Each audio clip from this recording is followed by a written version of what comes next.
Hi, Stefan Matulich here at Bounty Hunter Rare Wine and Provisions in Napa. Here today talking about Chartreuse V.E.P. This is a really special item, one that's very close to my heart. Chartreuse, story goes back long ways, back to the 17th century.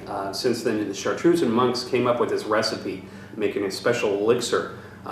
Three monks come together and form the recipe to keep it secret. Each monk has one piece of the puzzle. No one person knows exactly what is in it. But it is essentially a liqueur that is saturated with herbs to give it this nice little green hue color, and the herbaceous floral flavor that you get when you enjoy it.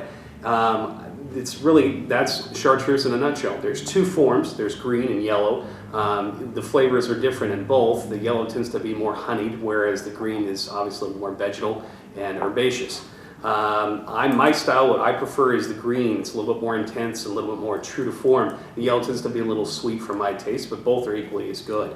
That's regular Chartreuse. Where does the V.E.P come in? Well, this is aged extra long, so it's a little bit more concentrated. It takes what we know as the Chartreuse you see in the back bars of most restaurants across the country, and just takes it another 10 years, just a little extra age, to give it that extra oomph in concentration.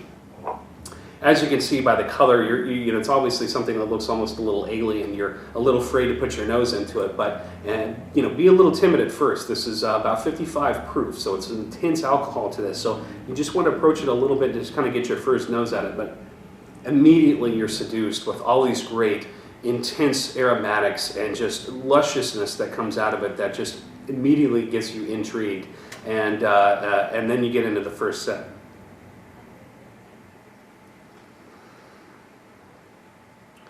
The first sip just blossoms on the palate. It's cinnamon. There's layers of licorice and tarragon, fennel, all these different flavors coming together. Now I did say fennel. It's not too much like it's not a whole lot like pastis. It's really more like a liqueur. A lot of different flavors, but nothing's too intense. Everything's kind of centered into one, but rich and decadent.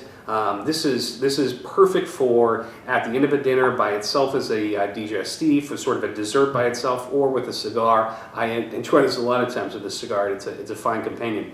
This is by far one of the best after dinner beverages ever created, and there's always a bottle of this in my house, and I know there should be a bottle of this in yours. So cheers, enjoy.